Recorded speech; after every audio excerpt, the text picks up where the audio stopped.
Salut à tous, bienvenue sur la chaîne Tisse la vie macramé. Ici, vous apprenez à faire des bijoux en macramé, à faire du tissage, à faire des choses de vos mains. Dans cette vidéo, j'ai envie de vous parler de quelques points. 1, 2, 3, 4, 5, 6. J'ai 6 points, 6 conseils à vous donner pour vos projets en macramé et en micro-macramé ou en tissage. Après, ça peut s'appliquer aussi sur le champ plus large de la création. Mais comme pour l'instant, ma chaîne elle est quand même bien orientée vers le micro-macramé, je vous donne ces quelques conseils que j'ai envie de vous partager. Psst, petit secret. Si vous restez jusqu'à la fin de la vidéo, vous aurez le droit à la devise de Tisse la vie. C'est vraiment quelque chose de très important pour moi à vous partager. Donc, restez jusqu'à la fin. Alors, le premier conseil, c'est faire preuve de patience. Vraiment, allez puiser, allez trouver la patience qui est au fond de vous. Quand vous faites un bijou ou vous faites un projet en macramé qui prend des heures et que vous vous apercevez après des heures que il y a une erreur bien plus haut et qu'il faut défaire, ou alors il faut mettre de côté et puis commencer un nouveau projet. Enfin voilà, parfois il peut y avoir des choses très crispantes, mais il faut toujours avoir à l'idée que c'est comme ça qu'on apprend, c'est normal, on est en train d'apprendre. Donc on est dans le processus d'apprentissage, donc on fait des essais, des erreurs, et c'est comme ça qu'on progresse aussi. Donc vraiment, patience, découvrez-la et puis cultivez-la. Mon deuxième conseil, c'est, j'ai noté la régularité. Ah oui, souvent. C'est-à-dire que je vous conseille pour voir une évolution et pour vous voir progresser assez rapidement, de faire assez régulièrement du macramé, ou alors des choses de vos mains, du tissage, etc. Et puis comme ça, vous pouvez vite en fait intégrer les notions techniques, les bases techniques, les nœuds, etc. Si on laisse, moi j'ai un peu testé, je fais aussi du tricot par ailleurs, si on laisse faire et qu'on n'en fait pas pendant des années, c'est un petit peu plus dur de se remettre dans le bain. Donc voilà, là, je dis des années, mais n'hésitez pas à en faire régulièrement, dès que vous pouvez, dès que vous avez du temps. Parfois je sais que c'est vraiment ça qui manque, mais en tout cas après c'est une telle ressource pour les personnes qui aiment faire ça. Limite, ça dégage du temps. Le fait de pouvoir prendre un petit moment pour soi, pour créer, pour faire de ses mains, et bien finalement on se ressource comme ça et puis on peut peut-être être plus efficace par la suite. En tout cas, pratiquez, pratiquez, pratiquez en étant patient. Troisième conseil, c'est un conseil technique pour le coup. Par rapport donc au tutoriel que je fais, je parle souvent de fil guide ou alors de fil directeur et en parallèle des fils tisseurs ou des fils qui tissent. En fait, il faut bien comprendre là la nuance entre les deux, c'est que en gros le fil guide souvent ou le fil directeur, c'est celui qui donne la direction, comme son nom l'indique. Et en fait, en général, c'est un fil qui est tendu, qu'on tient dans une main ou dans l'autre, qui est tendu, et puis il va pas se voir parce que c'est l'autre fil, c'est le fil tisseur qui fait le nœud autour de celui-ci. Donc, on se souvient que le fil directeur donne la direction. Si on veut emmener notre tissage vers la droite, on va l'incliner vers la droite. Et il est tendu. Tandis que le fil tisseur, c'est celui qui tisse, c'est celui qui se noue autour du guide. Et lui, il est plutôt souple. Il fait le nœud et hop, ensuite on tire le nœud autour. Et c'est lui qui donne la couleur aussi au fil. Voilà, je ne sais pas si c'est très clair. Dites-moi en commentaire si c'est ok pour vous, si vous avez compris, ou alors si vous avez besoin de plus d'explications par rapport à fil guide et fil tisseur.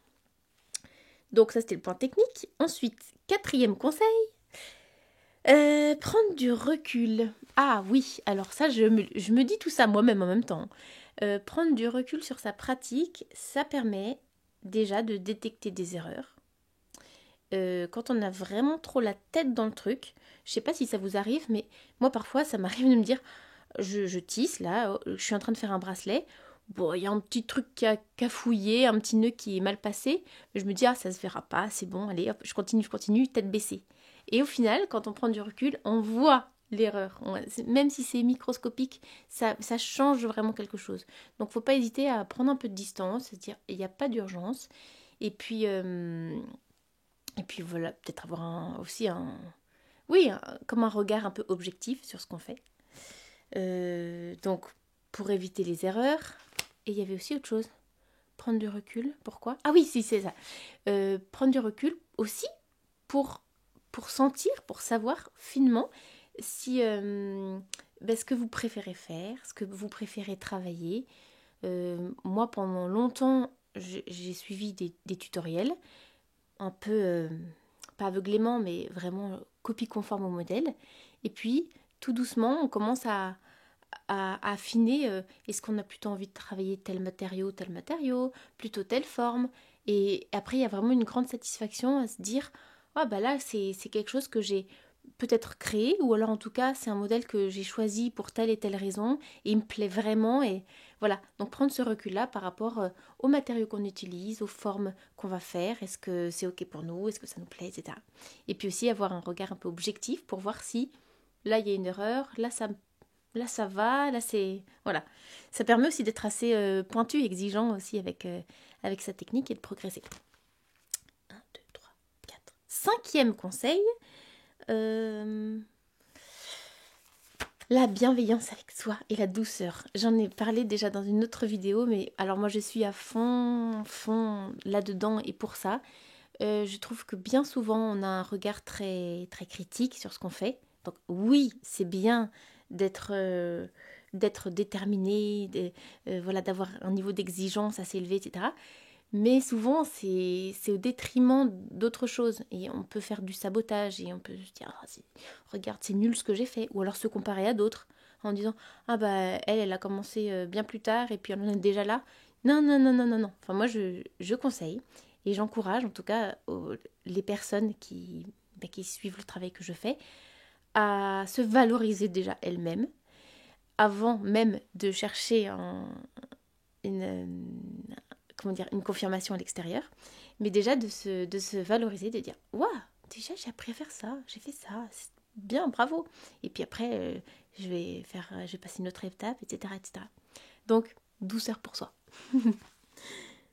Sixième conseil, adapter les fils au rendu. Donc ça, c'est à nouveau un point technique. Donc je varie un petit peu comme ça. Il y a des conseils plus, comment dire, plus de l'ordre des valeurs et des conseils plus de l'ordre de la technique.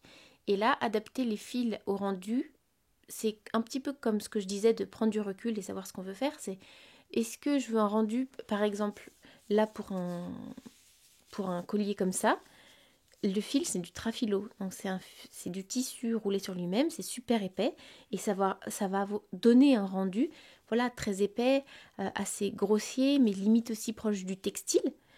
Et ça sera pas du tout le même rendu. Je vais vous montrer un truc. Là, c'est bien, c'est l'exemple illustré, mais le même point, ça c'est un point plat, tout simple, avec donc ce trafilo. Le même point avec un autre fil. Je sais pas, je vois un peu rien sur la caméra. Je sais pas si vous voyez bien. Peut-être trop de lumière, comme ça. Le même point avec un fil en coton donne un rendu beaucoup plus fin, voilà, pour un bracelet.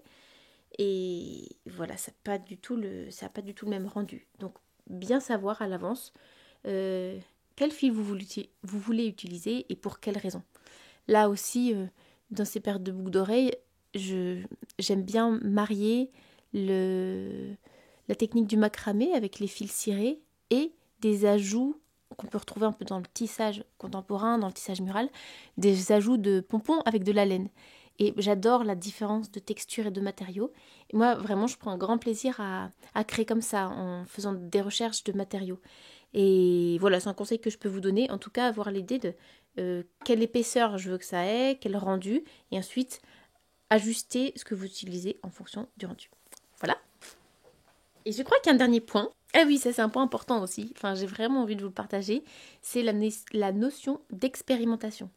Alors moi dans mon parcours, c'est vraiment quelque chose qui me tient à cœur pour avoir fait un parcours artistique. Je suis archi pour le fait de se donner le droit à l'erreur, le droit d'expérimenter, de faire des essais, de passer par des brouillons, parfois ça rend fou de voir qu'on fait un bijou puis finalement c'est pas tout à fait ce qu'on veut, on pourrait le garder comme ça.